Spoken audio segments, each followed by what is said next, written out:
নমস্কার সকলকে, কেমন আছো সবাই? মামস লাইফের একটি ভিডিওতে তোমাদের স্বাগত জানাই। তো আজ তোমাদের সাথে পরিচয় করাই বর্ষার কিছু ফসলের সাথে।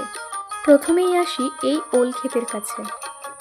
বর্ষাকালে কিন্তু এই ওল চাষ করা হয়, আর শীতকাল শুরুর আগেই কিন্তু এই ওল তুলে নেওয়া হয়। এইবার আসি ধান খেতে। কিছুদিন আগেই কিন্তু জমিতে আমন ধানের বীজ ফেলেছিল বাবা, আর আজ এখান থেকে ধানের কত অঙ্কুর বেরিয়েছে। আর এই ফসলও কিন্তু শীতের শুরুর আগেই কেটে ফেলা হবে। আর এইবার যে ফসলটার সাথে তোমাদের আলাপ করাবো, এইটা হলো পাট গাছ। আমাদের মাঠের সব লোকই কিন্তু পাট চাষ করেছে এইবার।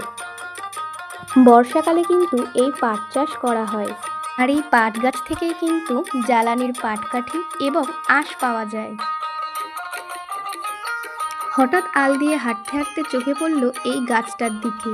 এই গাছটা কি বলো তো? এইটা হলো এক ধরনের শাক, যাকে আমরা বৌটুনি শাক বলি। এই শাক খেতে কিন্তু অনেক সুন্দর হয়। তো তোমরা কে কে এই শাক খেয়েছো কমেন্টে অবশ্যই জানিও।